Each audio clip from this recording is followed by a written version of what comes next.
이제 오늘 우리가 나눌 말씀은 골로새서입니다. 골로새서. 사도 바울은 사도행전 마지막 부분에 보면요, 사도 바울이 로마 감옥에 갇혀서 그 셋집이라고 표현이 되어 있는데요, 거기서 자유스럽게 오가는 자들과 면회하면서 주님의 복음을 계속해서 전하는 장면을 우리는 보았습니다. 그 로마서 마지막 단락, 그 감옥에 갇혀 있는 그 부분, 거기서 그 감옥 안에서 기록했던 네 편의 편지를 우리는 사도 바울의 옥중 서신이라고 부르는데요. 그 빌립보서, 빌레몬서, 골로새서, 에베소서, 그래서 이 네 개의 편지를 우리가 옥중서신이라고 부르는데, 오늘 우리가 나눌 편지는 이 골로새서입니다. 이 골로새서는 지난번에 우리가 공부했던 그리스도 안에서 하나, 통일, 에베소서와 쌍둥이 서신이라고 불릴 정도로 많은 내용들이 일치되고 같은 내용들이 반복되고 있는 부분들이 많이 있습니다. 그래서 그 부분을 우리가 잘 참조하면서 우리가 나누면 공부에 도움이 될 것 같습니다. 이 골로새서 발신자는 1장 1절에 나온 대로 사도 바울과 디모데입니다. 그래서 골로새 교회의 성도들에게 이 편지를 보냅니다. 주제는 한 단어로 요약하라고 한다면 주제는 그리스도입니다. 예수 그리스도 자체가 주제입니다. 당시에 골로새 교회 안에 이단들이 많이 침투를 했어요. 그래서 바울은 그러한 여러 가지 철학이나 속임수나 각종 이단들의 교리하고는 비교할 수 없는 예수 그리스도 안에서 완전한 은혜, 완전한 충족을 느낀다고 하는 것을 주제로 골로새서를 기록을 하고 있습니다. 이 골로새는 라오디게아 교회 그 바로 밑에 있는, 남쪽에 있는 조그마한 시골 마을입니다. 골로새는 바울이 3차 전도 여행할 때 에베소에서 약 3년을 머무르면서 두란노 서원에서 2년 동안 강론을 벌입니다. 성경을 가르치죠. 아마 그때 아시아에서 왔던 사람들 중에 에바브라라고 하는 사람이 에베소에서 바울의 그 교리와 강론을 듣고 자기 고향 골로새로 돌아가서 개척한 교회가 아마 골로새 교회일 것이라고 오늘 본문에서도 그것을 인정하는 내용들이 몇 군데에서 기록이 되어서 나옵니다. 그래서 이 에바브라가 바울에게 복음을 에베소에서 전해 듣고 돌아가서 세운 교회일 것이다. 그런데 이 에바브라가 자기가 세운 이 골로새 교회 안에 많은 이단들이 침투하고 나니까 큰 어려움을 겪었어요. 그래서 바울을 찾아가서, 로마 감옥에 있는 바울을 찾아가서 자기 교회의 모든 문제들을 다 제시합니다. 이 문제점을 해결하기 위해서 바울이 쓴 편지가 바로 이 골로새서입니다. 골로새서. 그래서 기록 목적은 첫째, 골로새 교회에 침투한 이단을 배격하기 위해서. 그 당시에 골로새 교회에 침투한 이단들의 네 가지 유형이 있습니다. 첫째는 유대주의, 율법주의자들입니다. 유대주의. 할례를 받아야지만이, 율법을 지켜야지만이 천국에 갈 수 있다고 했던 유대주의자들. 두 번째는 거짓 철학, 형이상학적인 속임수, 속임수. 그 다음 세 번째는 천사숭배. 천사숭배. 우리가 직접 하나님께 기도할 수 있는 여력이 되지 않는다. 우리처럼 부족하고 연약한 죄인들은 거룩하시고 위대하신 하나님께 직접 기도할 수 없다. 그래서 우리는 거룩한 천사들을 통해서 기도를 해야 된다. 천사들을 중보로 해야 된다 하면서 천사들을 우상시하고 신비하게 해석을 해서 천사 우월주의, 천사 숭배 사상이 당시에 있었어요. 네 번째는 영으로 또는 믿음으로 또는 인간의 의지와 노력으로 육신을 제어해야 한다. 일종의 금욕주의죠. 지나친 수도원 사상이라든지 지나친 금식이라든지 육신을 너무 멀리하고 무시하면서 영혼만, 믿음만 강조한다든지, 여러분, 그건 착각이에요. 우리 육신도 우리의 믿음, 우리 영혼 못지않게 귀한 겁니다. 왜 그럴까요? 내 안에 하나님의 영이 머무십니다. 날마다 우리의 몸을 하나님의 성전 삼아 임마누엘 하나님으로 함께 하십니다. 우리 육체 무시하면 안 돼요. 우리 육체가 그렇다고 육체에 따라 살 수는 없어요. 본능적으로 살아가자는 뜻이 아닙니다. 그러나 필수적으로 필요한 육체에 필요로 하는 것, 기본적인 수면, 영양소, 그리고 각종 필요로 하는 것, 육체를 존귀하게 잘 다스려야 돼요. 중요합니다. 예, 그래서 유대주의, 그 다음에 그 형이상학적인 철학주의, 천사 숭배 사상, 이 금욕주의, 이러한 대표적인 네 가지가 당시 골로새 교회에 침투했던 이단들입니다. 그래서 그리스도 안에서 진리를 강조함으로써 바른 기독론을 확립하기 위해서 이 편지를 쓰게 됐습니다. 그래서 이 골로새서의 특징은 첫째, 바울이 감옥에서 썼던 옥중서시입니다. 두 번째는 이 골로새 교회뿐만이 아니라 주변에 있는 아시아 지역의 교회들이 돌아가면서 읽을 수 있도록 쓴 회람서시입니다. 네. 그 다음에 내용으로 볼 때 에베소서의 약 절반가량이 이 골로새서의 내용과 유사한 내용들이 일치됩니다. 그래서 에베소서와 골로새서는 쌍둥이 서신이라고도 부릅니다. 그런데 차이점이 있어요. 에베소서는 교회는 예수 그리스도의 몸이라고 그랬어요. 즉 교회론을 강조합니다. 교회 중심의 메시지를 줍니다. 그런데 이 골로새서는 예수 그리스도가 교회의 머리다. 에베소서는 교회를 강조했는데 골로새서는 예수 그리스도를 강조합니다. 그래서 기독론입니다.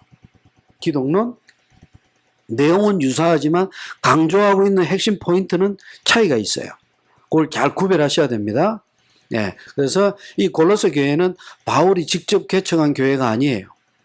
그래서 에바브라에게 양육받은 그리고 세워진 교회입니다. 그 교회 안에서 바울이 믿음, 소망, 사랑에 잘 세워져 가기를 간절히 기도하는 마음으로 이 편지를 썼습니다. 자, 우리 성경 본문 같이 나누도록 하겠습니다. 1장 1절. 하나님의 뜻으로 말미암아 그리스도 예수의 사도된 바울과 형제 디모데는 이 편지를 쓴다 하고 발신자를 기록합니다. 잘 보시면요, 자신이 사도인 것도 밝히고 있지만 자기가 사도가 된 것이 사람의 도움이나 사람의 뜻이나 사람의 협력으로 된 것이 아니다. 하나님의 뜻이다. 무슨 말입니까? 하나님의 주권적인 역사로 자기는 사도가 됐다는 거예요. 그렇다고 해서 사도권을 강조하기 위한 건 아니에요. 2절, 골로새에 있는 성도들. 골로새에 있는 성도들. 이 표현도 우리가 잘 눈여겨볼 필요가 있습니다. 골로새 교회 사람들은 이전에 바울에게서 교육받았던 에바브라가 복음을 전하기 전까지는 세상과 구별된 자들이 아니었어요. 성도들이 아니었어요. 이 성도들이라고 하는 표현은 헬라어로 하기오스, 구별된 자, 거룩하게 구별된 자란 뜻입니다. 골로새에 있는 성도들, 이전에는 구별되지 않았던 자들이지만 이제는 복음 안에서 구별된 거룩한 자들입니다. 그리고 그리스도 안에서 신실한 형제들에게 편지를 한다. 3절, 우리가 너희를 위해 기도할 때마다 감사하는 것이 있다. 무엇이냐? 첫째, 4절, 그리스도 예수 안에 있는 너희의 믿음이다. 믿음. 여러분, 왜 믿음이 제일 먼저 나옵니까? 히브리서 11장 6절에 보면 믿음이 없이는 하나님을 기쁘시게 할 수가 없다고 이야기했어요. 믿음이 없이는 하나님 나라에 소속을 할 수가 없어요. 믿음. 그런데 이 골로새 교회가 에바브라를 통해서 믿음 안에서 잘 세워져 가고 있습니다.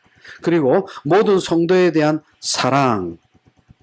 이 사랑은요, 하나님의 속성입니다. 하나님은 사랑이십니다.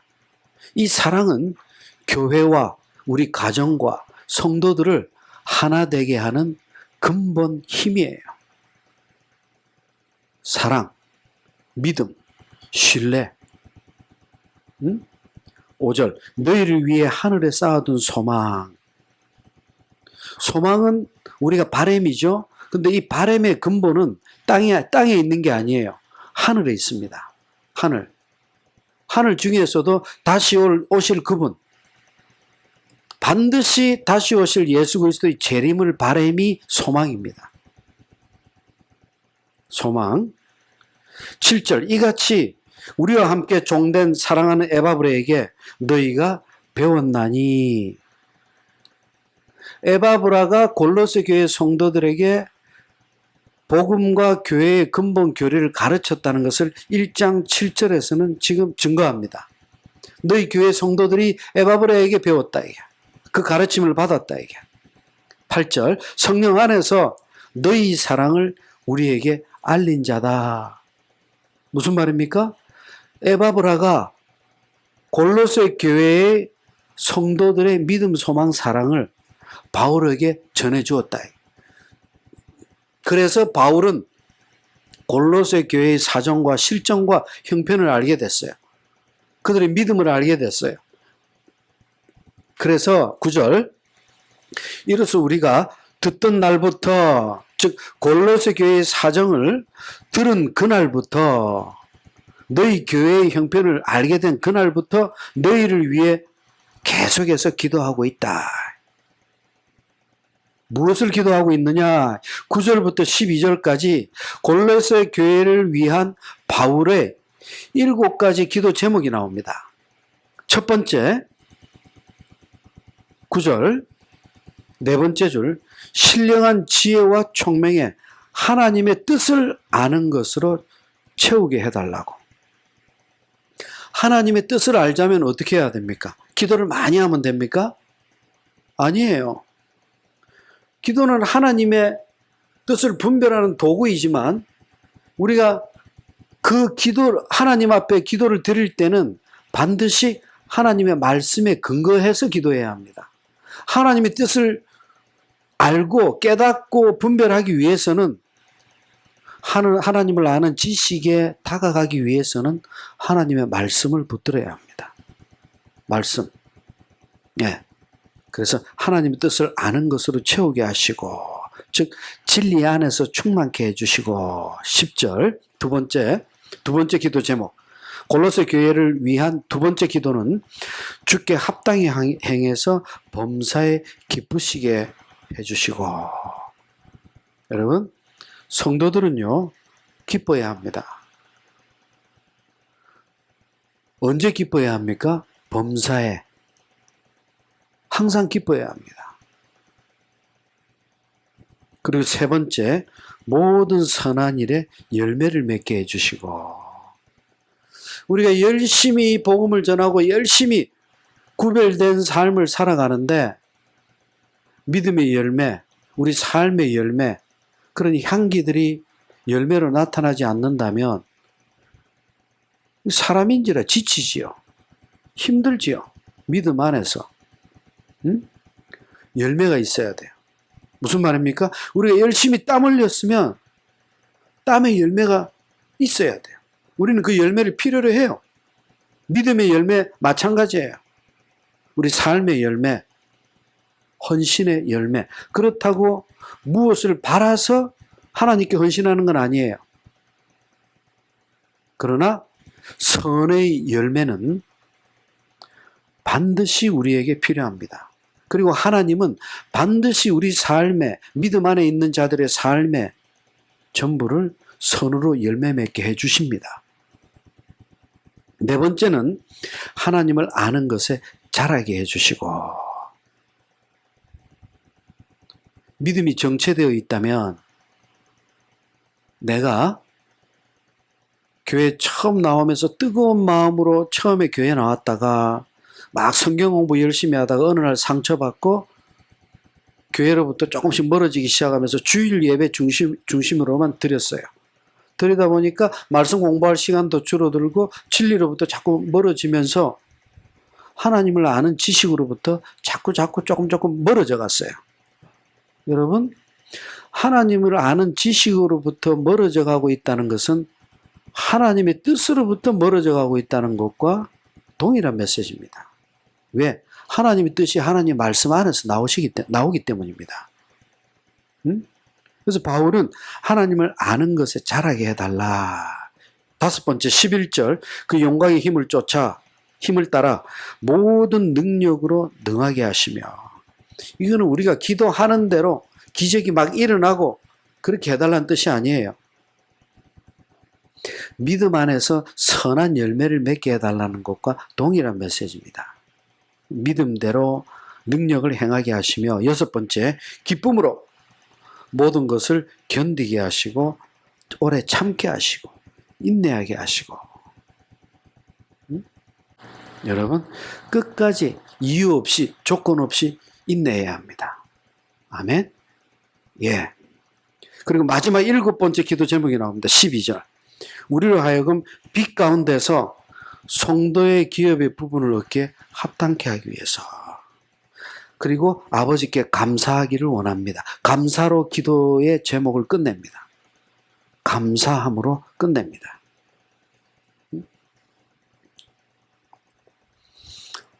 지금 9절부터 12절까지가 7가지 골로새 교회를 위한 기도 제목이에요. 왜 이렇게 기도했습니까? 13절에 나오죠. 우리를 흑암의 권세에서 건져내시고 사랑의 아들의 나라로 옮겨주셨다. 영생으로 옮겨주셨다. 그래서 14절, 그 아들 안에서 우리가 구속, 곧 죄사함을 얻었다. 구속이란 뜻은 여러분도 알고 있을 거예요. 아폴리트로시스. 노예의 값을, 몸값을 치르고 노예를 사서 해방시켜 주다는 뜻이에요. 또는 저당 잡힌 물건, 저당 잡힌 부채를 값을 치르고 깨끗이 없애주는 거예요. 청산해 주는 거예요. 자유함을 주는 거예요. 주님이 우리에게 구속함이 되신다. 무슨 말입니까? 죄의 노예였던 우리를 위해서 죄값을 대신 치르고, 어떻게? 자신의 생명을 십자가의 보혈의 피로 값을 대신 치르고 우리에게 죄로부터 구속함, 즉 해방을 시켜주셨어요. 죄사함을 얻었어요. 지금 13절부터 이제 23절까지는 예수 그리스도가 누구신가, 그분의 신분을 이야기하고, 두 번째는 그분이 우리를 위해서 무슨 일을 하셨는지 그 사역에 대해서 이야기합니다. 신분과 사역. 신분과 사역. 그 아들 안에서 우리가 구속 곧 죄사함을 받았다. 15절 다 같이 읽어봅니다. 시작.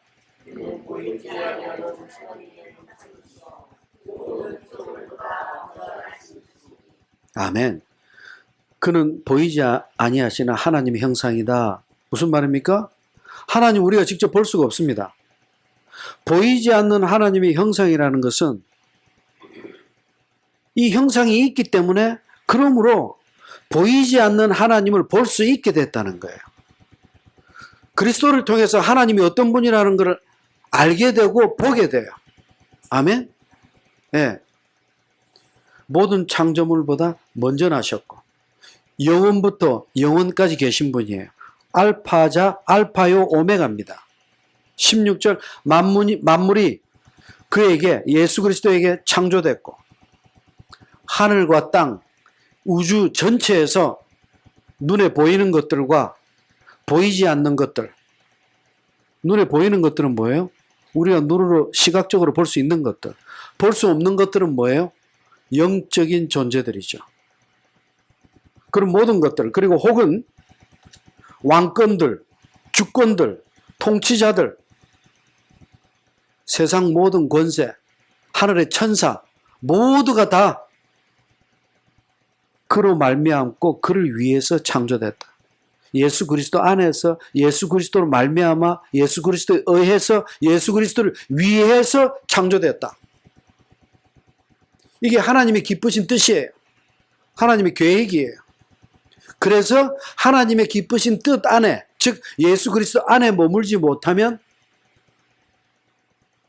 하나님의 하늘의 신령한 복을 누릴 수가 없어요. 그분은 17절 만물보다 먼저 계시고 만물이 그분 안에 있었어요.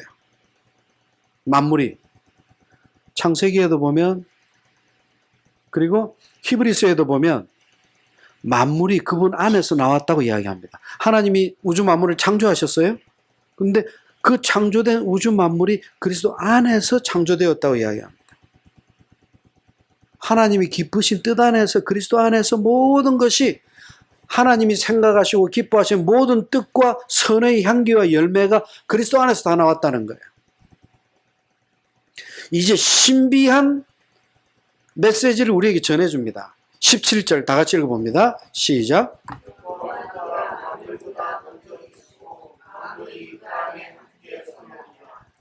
그리고 18절 그는 몸인 교회의 머리라.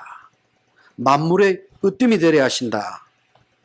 여러분, 자, 지금서부터 놀라운 메시지가 나옵니다.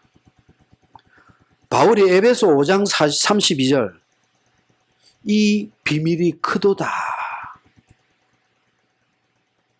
그 감탄사가 왜 나왔을까요? 여러분, 아까 제가 처음에 서론에서 말씀드렸어요. 에베소서하고 골로새서는 쌍둥이 서신이라고 이야기했어요. 내용이 비슷합니다. 절반가량이 거의 비슷해요. 그러나 핵심 주제는 다르다고 이야기했어요. 에베소서는 교회는 그의 몸이다. 즉 교회론을 주장했어요. 근데 골로새서는 지금 그는 몸인 교회의 머리라. 에베소서는 교회는 그의 몸이라고 했는데 예수 그리스도의 몸이 교회래요. 근데 이번에는 교회의 머리가 예수 그리스도래요. 여러분, 교회와 그리스도는 하나라는 뜻이에요. 불가분의 관계라는 뜻이에요.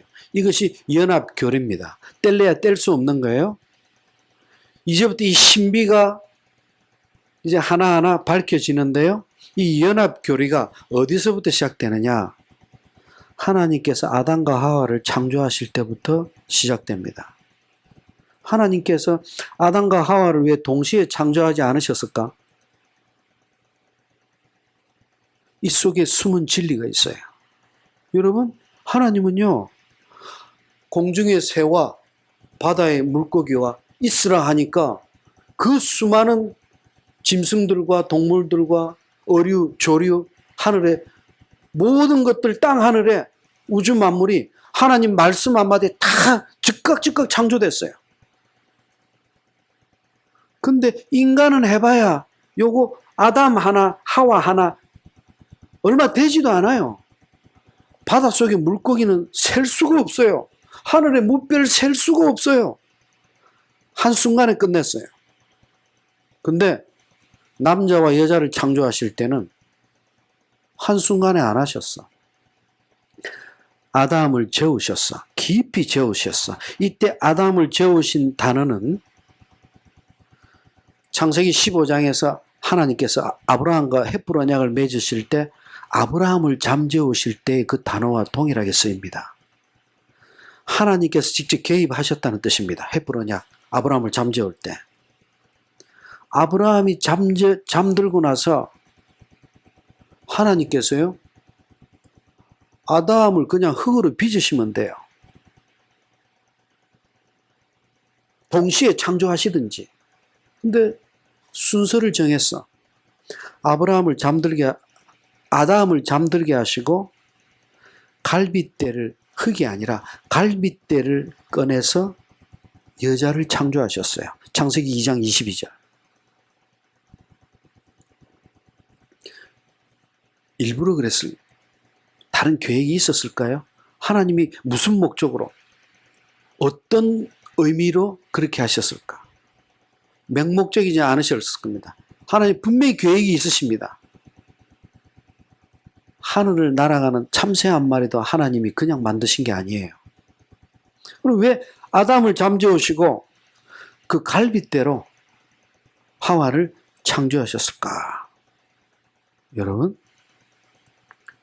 하나님께서 둘이 연합하여 부모를 떠나 하나가 되라. 그 신비를 예수 그리스도께서 십자가에 깊이 잠들게 하시고 신랑인 신부를 깊이 잠들게 하시고 그 피로 우리가 신부되게 하심으로 십자가상의 연합 교리를 성취하셨어요. 신비입니다. 이걸 바울이 깨달았어요. 이 비밀이 크도다. 하나님의 그 신비하심, 오묘하심, 신묘막청하심이 하나님의 길이와 넓이와 높이와 깊이가 우리는 알 수 없다는 거야. 응? 그리고 아담은 잠에서 깼을 때 내 뼈 중에 뼈요, 내 살 중에 살이라. 하와는 아담의 몸에서 나왔어요. 즉 하와는 아담의 몸이에요. 하와가. 아담이 하와의 머리예요. 이 신비로운 남자와 여자의 연합의 신비가, 신랑 신부의 신비가, 그래서 하나님은 창세기 2장 24절에서 최초로, 역사상 최초로 주례사를 쓰신 거예요. 둘이 연합하여 하나가 되라. 이 연합교리, 뗄래야 뗄 수 없는 둘이 하나가 되는 이 신비가 예수 그리스도와 그 안에 믿음으로 하는 우리 성도들의 신비로 연결된 거예요. 성취된 거예요.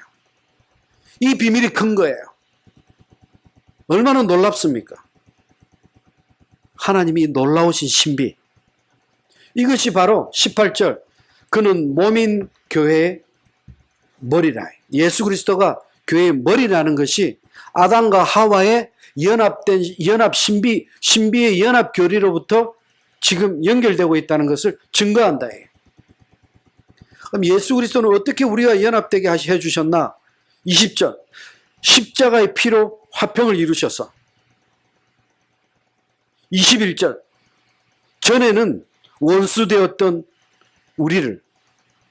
22절, 이제는 그 육체의 죽음으로, 십자가의 죽으심으로 화목해 해주시고 책망할 것이 없는 자로 그 앞에, 여기서 그는 하나님입니다. 성부 하나님.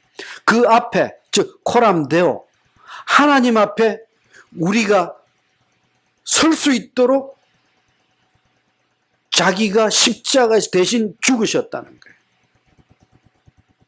여러분, 우리는 하나님 앞에 창세기 3장 이후로 하나님의 말씀을 어긴 이후로 하나님 앞에 설 수 없는, 고개조차 들 수 없는 존재가 되어버렸어. 근데 예수 그리스도의 십자가 보혈로 말미암아 그분이 하나님과 우리와의 관계를 다시 화평, 피스풀, 평강으로 하나 되게 하사 우리가 코람되어 하나님 앞에 설 수 있게 됐다. 놀라운 교리입니다. 바울이 이걸 어떻게 깨달았을까요? 성령께서 하늘의 지혜를 주신 거예요. 신비입니다. 이렇게 글로 표현, 하늘의 이야기를 천국에 보이지 않는 하나님의 영적인 메시지를 인간의 글로 이렇게 진리를 풀어서 은혜와 감동과 우리에게 깨달음을 준다는 것 자체는 하늘의 신비죠.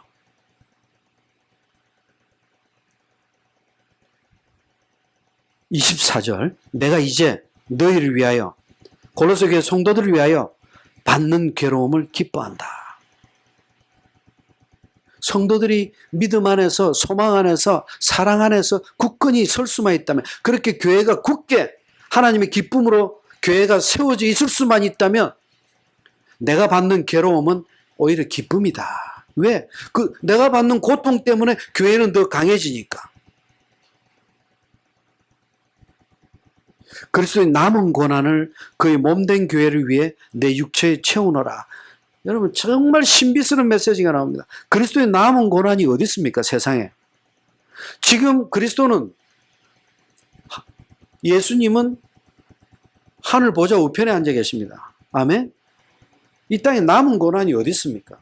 십자가에서 완전히 성취하셨어요. 주님이 겪으실 더 이상의 고난은 없습니다. 이제 재림하실 때 고난은 없어요. 하나님의 영광의 광채를 그대로 입고 영광으로 내려오십니다. 더 이상 비하, 낮아지심은 없어요. 이제 없어요. 하나님의 그 가치, 영광 더 이상 스스로 낮아지지 않으십니다. 십자가에서 모든 걸 다 성취하셨기 때문에, 부활 승천하심으로 모든 걸 완성하셨기 때문에 이제 비하는 없어요. 존귀하심밖에 없어요. 그런데 그리스도의 남은 고난이 있다고 이야기합니다. 참 놀랍습니다.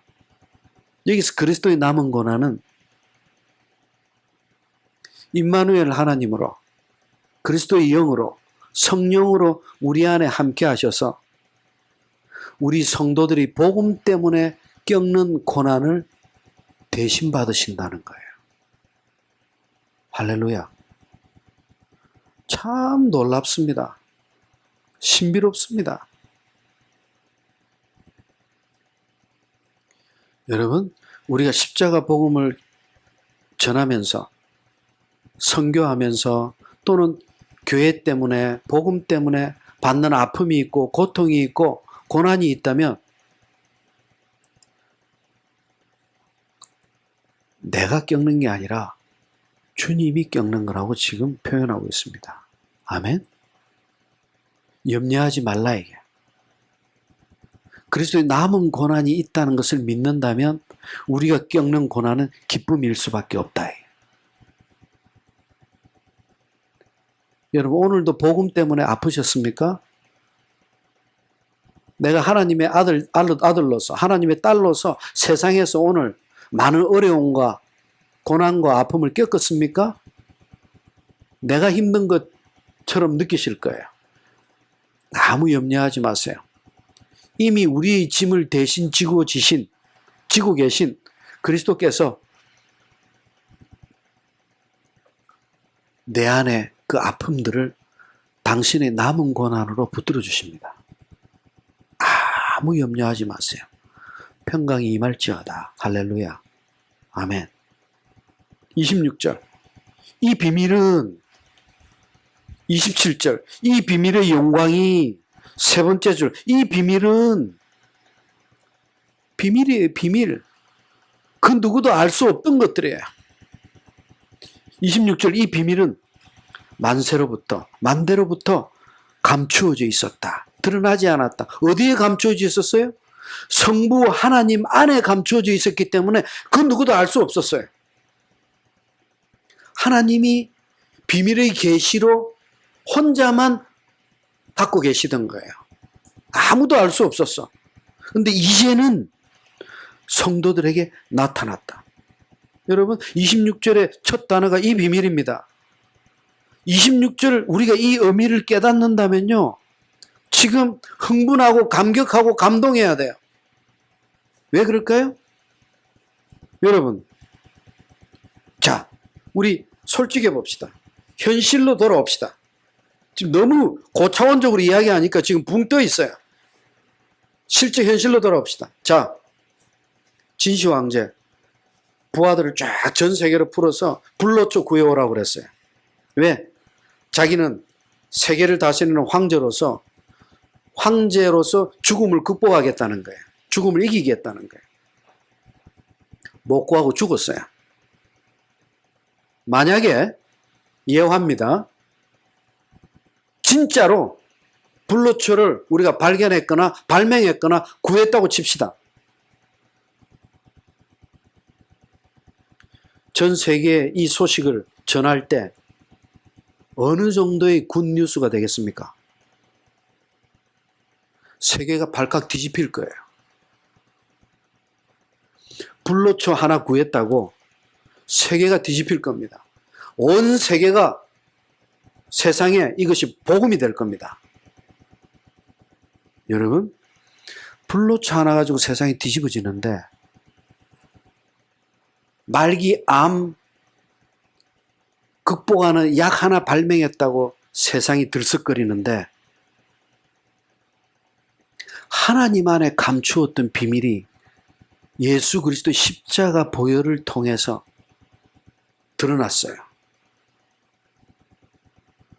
불로초 하나 가지고 세상이 뒤집어지는데 근데 이 계시가 드러났는데 감추어줬던 이 계시 진리가 드러났는데 세상은 안 뒤집어져요. 감동이 없어요. 이게 우리의 모습이에요. 여러분, 우리 안에 들어와 있는 영생의 비밀, 내 안에 살아계신 임마누엘 하나님, 성령님, 내 몸이 하나님의 성전이요.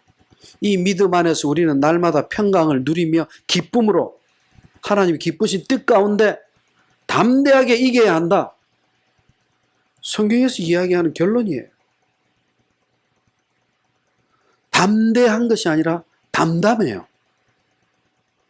문제예요. 아멘? 암을 극복하는 약 하나 발견했다고 그렇게 흥분하고 기뻐하는데 세상이 지옥으로 떨어질 생명을 영생으로 옮겨주셨는데 그 흥분과 영광과 감격은 우리 이제라도 회복해야 된다. 할렐루야. 27절 하나님이 그들로 하여금 이 비밀의 영광이 이방인 가운데 어떻게 풍성해졌는지를 알게 하려 하심이라. 왜? 유대인들은 거부했으니까. 유대인들의 하나님의 메시아 언약을 믿었지만은 코앞에 성육신 하신 메시아를 죽여버렸어요. 이방인이 풍성해져 버렸어요. 우리처럼 1000번, 10,000번 죽어 마땅한 우리가 영생을 얻었어요. 대신해서. 이 비밀은 계속해서 비밀이라고 이야기합니다. 신비니까. 너희 안에 계신 그리스도시니. 이건 다이너마이트죠. 그리스도가 내 안에 있대. 여러분, 골로새 교회 성도들 안에 그리스도가 있대요. 은혜마을교회 성도들 안에 그리스도가 있대요. 우리 안에, 내 안에. 이전에는 안 그랬어요. 내 밖에 계셨어요. 내가 세상 안에 있었으니까. 아니, 세상이 내 안에 있었으니까. 아멘? 여러분, 너희 안에 계신 그리스도시니 곧 영광의 소망이다. 이것이 전부 비밀이고 신비다. 28절 우리가 그를 전파해서 예수 그리스도 전파해서 각 사람을 권면하고 지혜로 사람을 가르치는 이유는 각 사람을 그리스도 안에서 완전한 자로 세우려 합니다. 세상에 완전한 자는 없습니다. 무슨 말인가 하면 그리스도 안에서 하나님이 기뻐하는 자로 세우기 위해서 복음만 전한 것이 아니라 계속해서 하나님을 아는 지식으로 인도해 간다 이게. 가르친다 이게. 양육한다 이게. 응? 29절 이를 위해서 힘을 다해서 내가 수고하노라. 힘을 다해서 전력을 다해서 2장 1절 내가 너희와 라오디게아에 있는 자들과 내 육신의 얼굴을 보지 못하는 자들을 위해서 내가 얼마나 노력하고 복음을 위해 힘쓰고 있는지 알고 깨닫기를 원한다. 여러분, 내 육신의 얼굴을 보지 못한 자들, 무슨 말입니까? 골로새 교회 성도들은 아직 바울의 얼굴을 직접 못 봤어요. 바울이 개척한 교회가 아니라는 것을 증거하는 거예요. 아까 1장에 나온 에바브라가 개척을 했어요. 이 에바브라는 우리가 지난 시간에 공부했던 빌립보서의 에바브로디도하고는 다른 사람입니다. 지난번에 우리 빌립보서 공부했어요. 바울이 감옥 안에 갇혀 있는데 빌립보 교회가 선교 헌금을 걷어서 바울을 격려하기 위해서 에바브로디도를 파송했어요.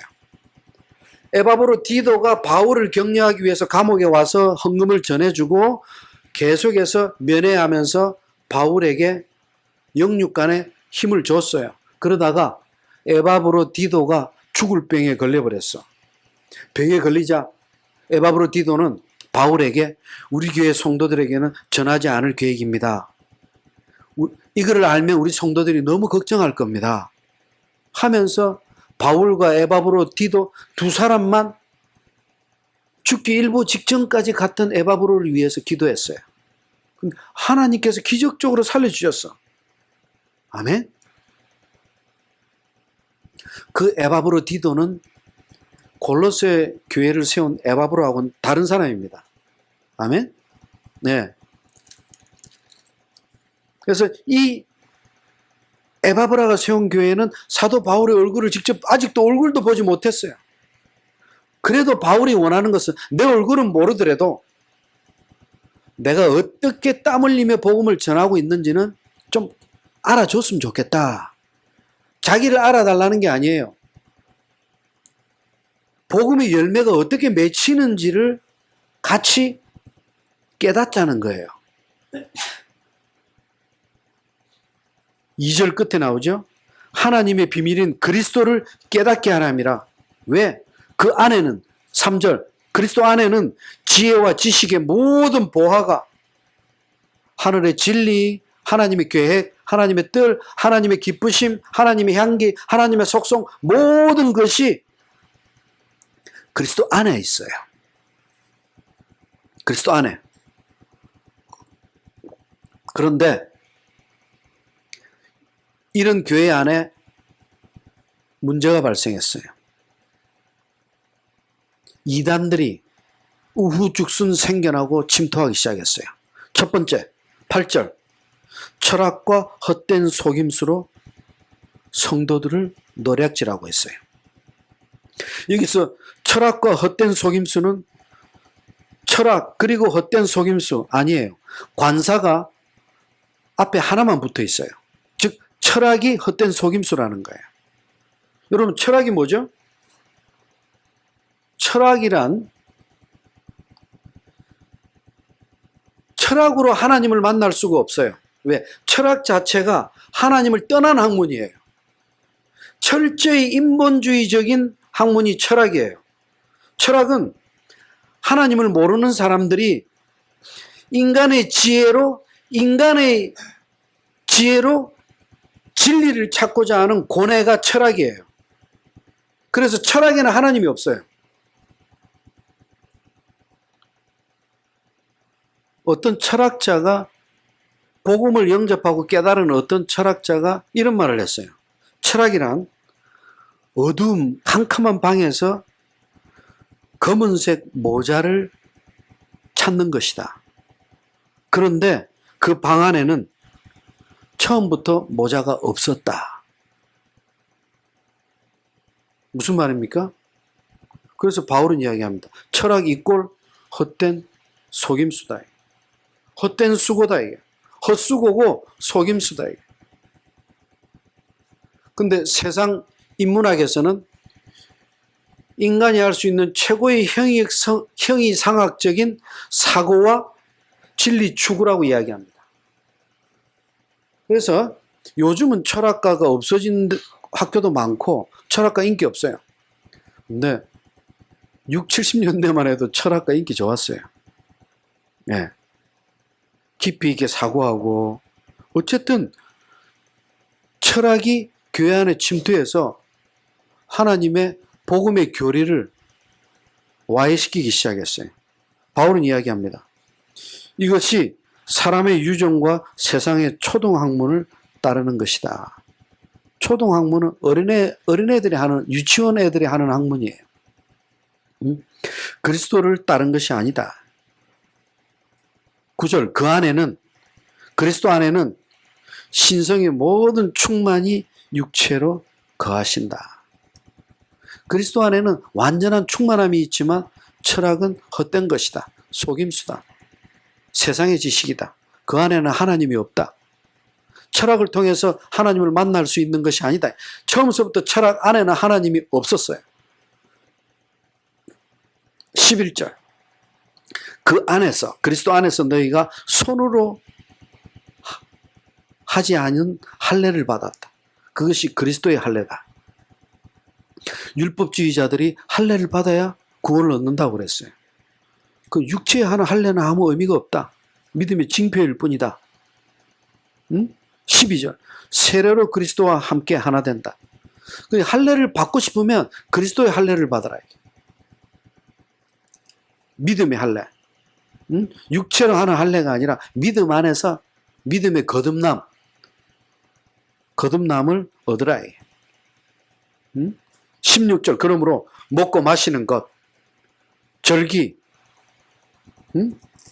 그 다음에 옛 성경에는 16절에 월삭이라고 나오죠. 근데 보면 초하루라고 나오죠. 매월 첫 번째 날을 거룩하게 지키는 걸 월삭, 초하루라고 그럽니다. 안식일을 이유로 누구든지 너희를 비판하지 못하게 하라. 이게 율법주의자들이에요. 초하루를, 월삭을 지켜야 되고, 안식일을 반드시 지켜야 되고, 절기 반드시 지켜야 되고, 초막절, 장막절 어기면 안 돼요. 율법에 지키라고 나와 있기 때문에. 율법주의자들 이야기하는 거예요. 이거 이단이라는 거예요. 조심해야 됩니다. 오늘날 너무나 자연스럽게 이거 지켜야만 참 교회라고 외치는 목자들이 있어요. 여러분, 절기, 성탄절, 부활절, 교회가 그보다 더 뜻깊은 거룩한 예배를 드릴 수 있다면 안 지켜도 됩니다. 아멘? 우리 교회는 왜 지킵니까? 율법에 따르기 위해서? 아니에요.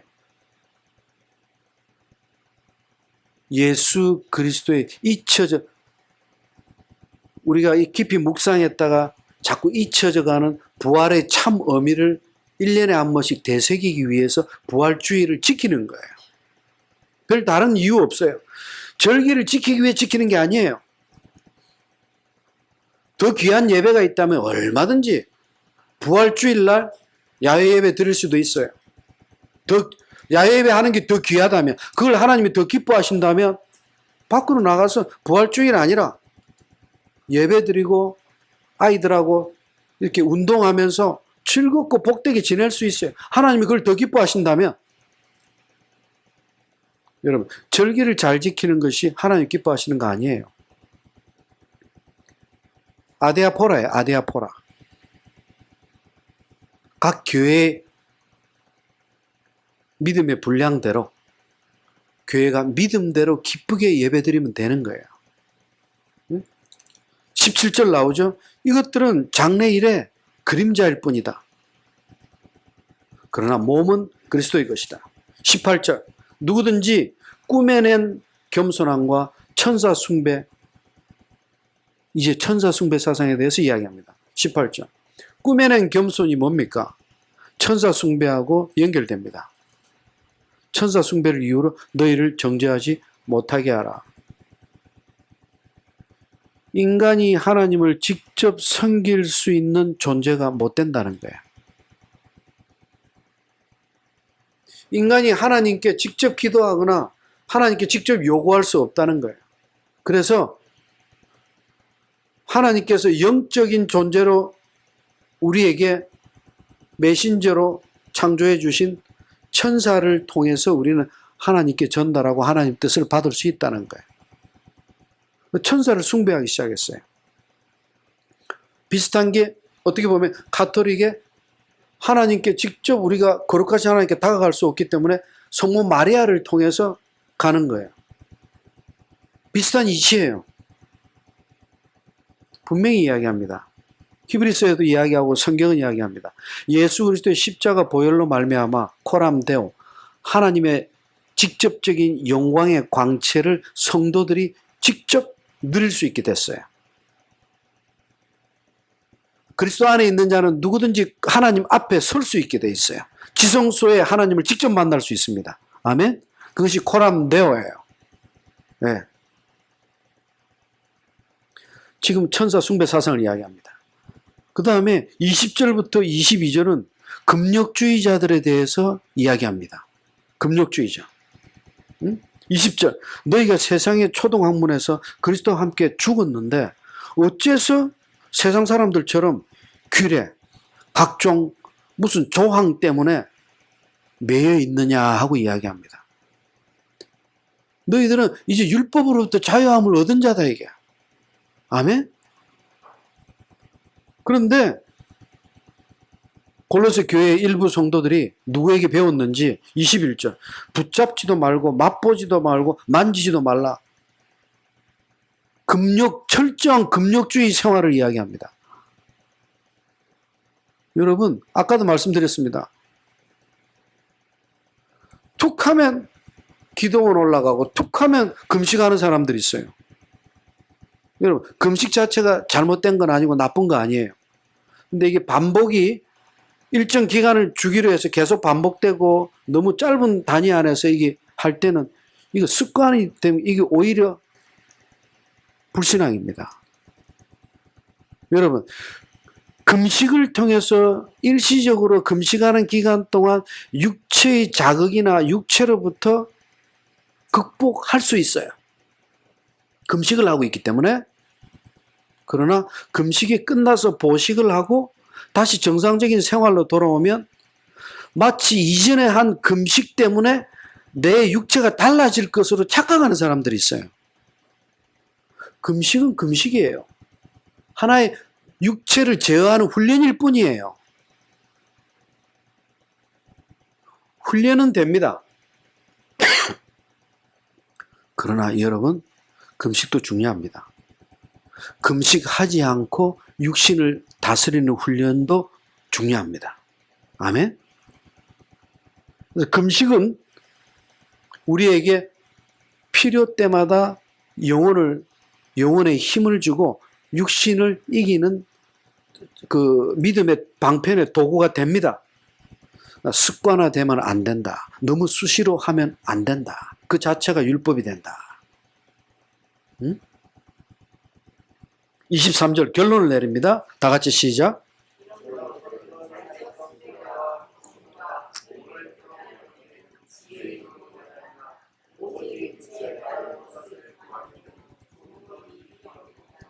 바울이 지금 결론을 내립니다. 그렇게 해봐야 육체를 쫓는 것, 육체를 따르는 것, 즉 육체를 이기고 극복하는 데는 유익이 조금도 없다. 여러분, 금식하고 내려왔어요. 육체로부터 이기는 훈련하고 내려왔어요. 정상적인 생활을 합니다. 지금 뭔가 힘을 얻은 걸로 자기가 착각할 수 있어요. 여러분, 3일만 굶겨봐요. 또 본능적으로 라면 냄새만 나도 미칠 겁니다. 육체가 달라진 게 없어요. 지금 바울은 이야기합니다. 유익이 조금도 없느니라. 금식 자체를 무시하는 건 아니에요. 필요하다면 꼭 필요한 때에 금식 기도는 필요합니다. 그러나 그것이 마치 금식하는 기간 동안 주는 육체의 유익을 마치 그 훈련을 통해서 내게 육체를 이기는 힘이 생긴 걸로 착각하지 말라는 뜻이야. 아멘? 끝나면 다시 육체로 돌아온다는 것을 잊지 말라는 거야. 이 금식뿐만이 아니라 우리 평상시 믿음도 마찬가지예요.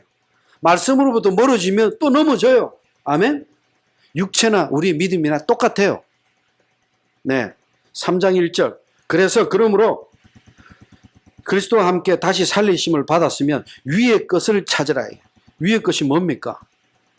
땅의 것이 아닌 하늘의 것을 찾으라. 하늘의 것이 뭐예요? 천사 숭배, 금식주의, 금욕주의, 율법주의 이런 게 아니라, 철학이 아니라 오직 믿음 안에서 살아가는 삶의 현장에서 그리스도의 향기를 내는 것. 어떤 사람은 직장 생활에서는 그리스도의 향기를 못 내요. 단체 생활에서는 형편없어요. 저런 사람이 교회 나가 오히려 다른 사람 전도하는데 방해돼요. 근데 무슨 금식이다 뭐다 하면 엄청 잘해요. 또 그런 거는. 그건 뭐예요? 아무 의미가 없어요. 그런 믿음은 아무 의미가 없어요. 열매가 없어요. 차라리 그런 거 안 하고 그냥 그저 묵묵히 그냥 그런 거 할 줄도 모르고 남들처럼 그렇게 뜨겁게 기도할 줄도 몰라요. 그러나 기도는 끊이지 않는 사람이에요. 항상. 그러면서 살아가는 삶 가운데서 어쩜 그럼 정직한지, 어쩜 그럼 순전한지. 다른 사람들이 그를 보고 야, 우리도 교회 나가야 되겠다. 어떤 게 진짜 믿음일까요? 여러분, 바울은 이야기합니다. 5절. 땅에 있는 지체를 죽이라. 육신에 끌려다니지 말라. 땅에 있는 지체가 뭐예요? 바로 뒤에 나오죠. 음란, 부정, 사리사욕, 악한 정욕, 탐심. 이 중에 탐심은 우상숭배다. 탐심이 왜 우상숭배입니까? 무언가를 탐한다는 것은 한 가지에 몰두하고 집중해서 거기에 매인다는 것은 이미 하나님을 잊었다는 거예요. 하나님보다 앞서고 하나님보다 더 위하는 게 오늘날로 치면 대표적인 게 돈이죠. 돈. 돈. 심지어 어떤 책 보면 예수님 다음으로 돈이 좋아요. 그런 쓰레기 같은 책이 베스트셀러가 되고,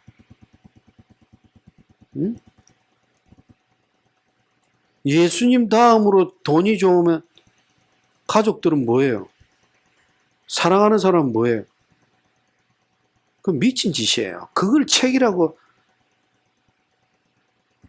9절 이야기하죠. 너희가 서로 거짓말을 하지 말라. 왜? 거짓말과 탐심은 사탄의 전형이에요.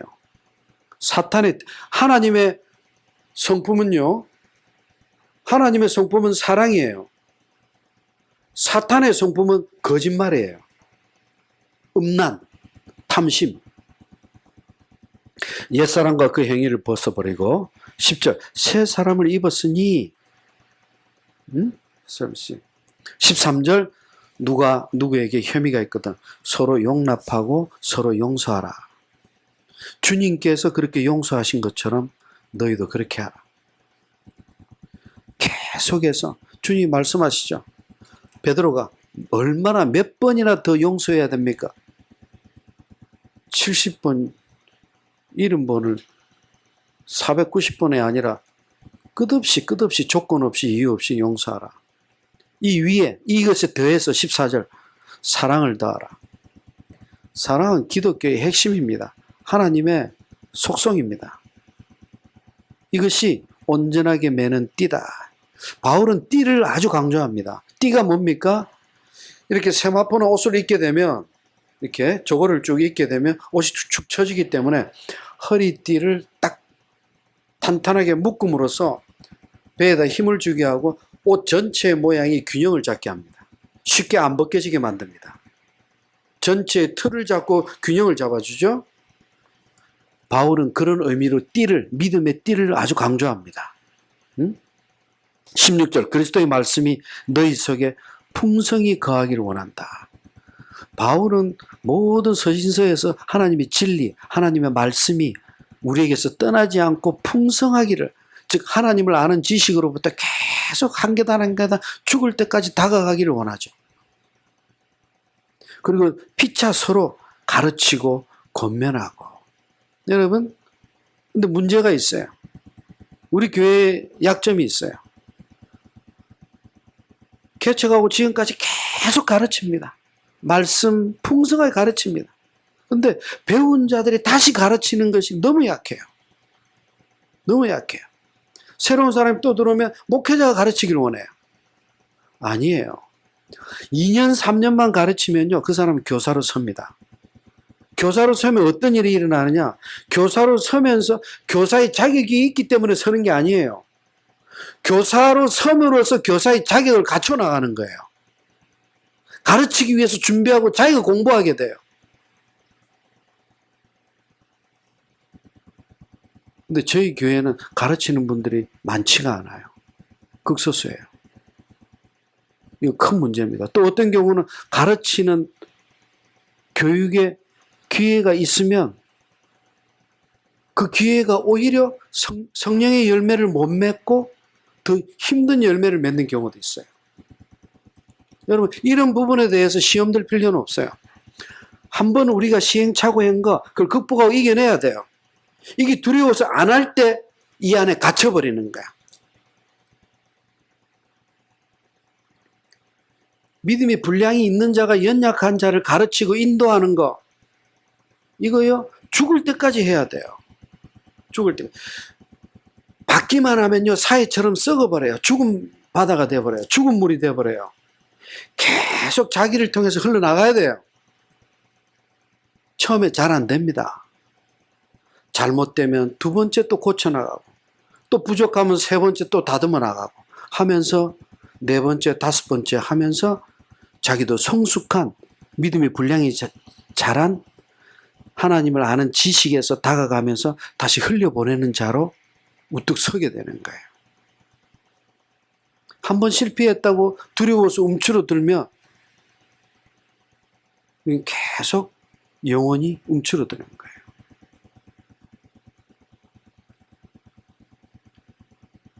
파괴해야 됩니다. 기경해야 됩니다. 다이너마이트를 터뜨려서 뚫고 나와야 돼요. 터널 속에서 뚫고 나와야 돼요. 16절, 그리스도의 말씀이 너희 속에 풍성히 거하여 피차 지혜로 가르치고 시와 찬미와 신령한 노래를 부르고 마음의 감사함으로 하나님을 찬양하고. 감사와 찬양과 기도와 말씀은 떠나지는 않습니다. 네? 그리고 18절부터 아내들아, 19절 남편들아, 20절 자녀들아, 21절 아비들아, 22절 종들아, 4장 1절 상전들아. 이 패턴은요, 지금 에베소서에 나왔던 메시지 거의 유사합니다. 근데 부모와 자녀 간의 관계를 먼저 언급하지 않고, 보면은 에베소서도 그렇고 아내와 남편, 남편과 아내, 부부 간의 관계를 항상 먼저 제시합니다. 왜 그럴까요? 그것은 아까도 말씀드렸어요. 이 비밀이 크도다. 하나님의 창조 원리 순서에 따라서 지금 부부를 먼저 언급하는 거예요. 여러분, 부부가 우선입니다. 아멘. 그래서 우리 자녀들도 결혼하죠. 우리 부모들이 착각해요. 아직도 내 새끼 내 자식이에요. 결혼하면 부모로부터 떨어져 나갑니다. 탯줄이 끊어지는 거예요. 자녀를 낳아줘야 돼요. 근데 계속 찾아가죠. 아들 장가 보내고 나서 툭함 찾아가서 아침밥 해주냐, 출근할 때 아침밥 해주냐, 또 시집간 딸 집에 찾아가서 저기 사위한테 아침에 스스로 잘 찾아 먹냐. 여담입니다만은 혹시 우리도 모르게 그런 실수를 할 수 있다 이게. 응? 지금 창조 원리의 순서에 따라서 부부를 먼저 언급합니다. 왜? 남편과 아내는 뗄래야 뗄 수 없는 연합의 신비이기 때문에. 응? 21절 아비들아, 자녀를 경록케 하지 말라. 이게 뭡니까? 아비가 아버지로서 해야 될 역할은 내가 낳았기 때문에 역할이 아니에요. 하나님께서 맡겨주신 양육의 대행자예요, 우리는. 우리 자녀가 아니에요. 하나님께서 예수님이 마리아의 아들이 아니에요.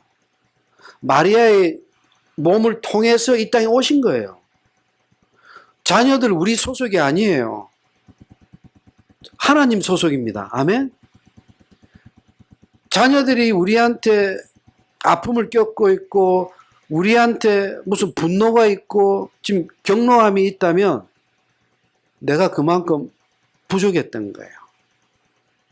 저는 이 메시지 볼 때마다 자녀들 떠오르고 옛날 생각 자꾸 나고 미안하고, 응? 며느리도, 야, 며느리하고 몇 년을 같이 살았어요. 저는 그때 되게 잘해준 줄 알았어요. 근데 딸아이가 시집 가고 나서 보니까, 지금 며느리하고 다시 살고 싶어요. 그때 내가 뭘 잘못했는지 이제 알겠어요. 나는 잘해준 줄 알았어요. 며느리한테 잘못된 게 하나도 없는 줄 알았어, 진짜로. 근데 멀리 있는 사건도 아니에요. 제 딸아이가 어저께 시댁에 내려갔어요. 일주일 동안. 시부모님들이 그렇게 사랑을 베풀고 며느리를 예뻐해요. 그래도 친정만 못해요. 친정은 다리 쭉 뻗고 잘 수 있어요. 친정에서는 방구도 낄 수 있고 침을 흘려도 흉이 안 되고 배고플 때 냉장고 뭐든지 꺼내 먹을 수 있고 아무리 시부모가 잘해줘도 친정부모만큼 못해요. 여러분,